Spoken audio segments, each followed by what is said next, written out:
Hi everyone, I'm Jane Trotter and welcome to Accelerando Piano. Today's tutorial is all about double sharps and double flats.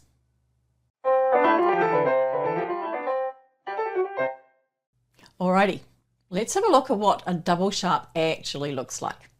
It's a bit like a fancy cross.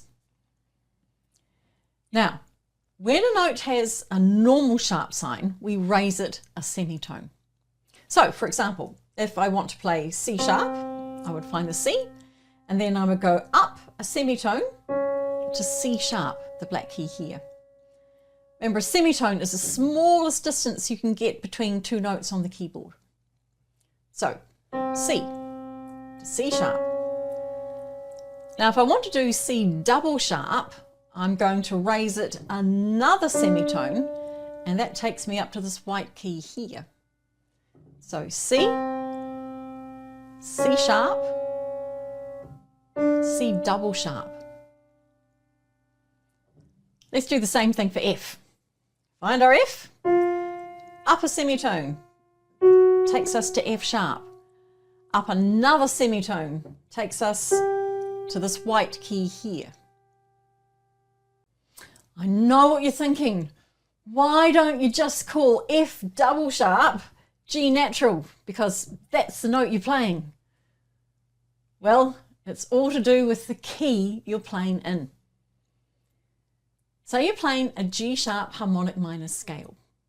G sharp minor has 5 sharps, F, C, G, D, and A. For the harmonic form of the minor scale, you have to raise the 7th note of the scale up a semitone. It's already in F sharp because of the key signature. So to follow the rule, we have to raise that F sharp up a semitone to F double sharp. In G sharp harmonic minor, we can't call the F double sharp G natural. Why? Put simply, a scale must contain one note of each letter name. So if we go up the last 3 notes in G sharp harmonic minor, we would say E, F double sharp, and G sharp. We can't call the F double sharp G because then we wouldn't have any F. Okay, let's take a look at double flats. No great challenge to work out that that is a double flat sign. 2 flat symbols next door to each other. Not surprisingly, it works the same way as a double sharp, but in reverse. So when a note has a normal flat sign, we lower it by a semitone. So let's take B as our example. There's B natural. We go down a semitone to B flat.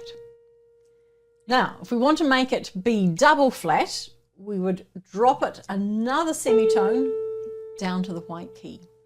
So B, B flat, B double flat. Same deal for G. G, G flat, G double flat. Double flats aren't as common as double sharps. You don't tend to see them that often in the music. But to give you an example of when a double flat would be used, let's take a look at a diminished 7th chord starting on C. All right, for about 20 seconds, I'm going to briefly outline some pretty advanced theory. Seriously, don't worry if it all goes straight over your head and you don't remember any of this. It's not important. I'm really just including this example to show you an instance of when you'd need to write a note as a double flat. Okay, a diminished 7th chord is formed by stacking 3 intervals of a minor third on top of each other. Diminished 7ths have a very cool, unsettled sound.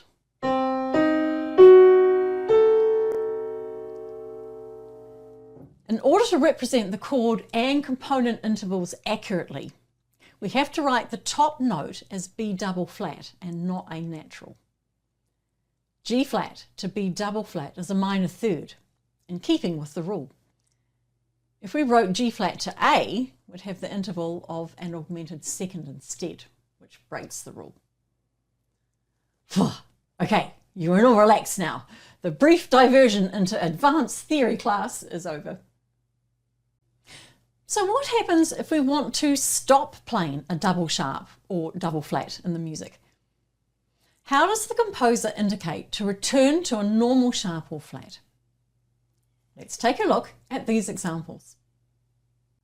In the first bar here, you can see we have an A double sharp at the start. But say we don't want this last note here to be a double sharp, we just want to be a normal A sharp. We would cancel out the double sharp by just putting the normal sharp sign there. This symbol here means exactly the same thing. It's a little less common, but think of it as one of the sharps from the double sharps has been cancelled out. That's the natural sign, and that just leaves us with the A sharp. In the last bar there, you can see we've cancelled out the double sharp altogether. We don't even want a normal sharp. We just want to have A natural. So the natural sign would go in front. Works exactly the same way for double flats. We've got a G double flat there. We don't want it at the end of the bar. We just want a normal flat. So we'd put that flat in front of the G. Same symbol here. Think of it as removing one of the flats, which just leaves us with a G flat. And likewise, in the last bar, we're getting rid of everything. We want to go back to a normal G, so we put the natural sign in front. So there you have it, double sharps and double flats. Remember, you can download the resource page for this tutorial from my Accelerando Piano website. The link's in the description below. Once you understand the concept behind double sharps and double flats, they're pretty straightforward to work out. So you should be good to go the next time you come across them in your pieces.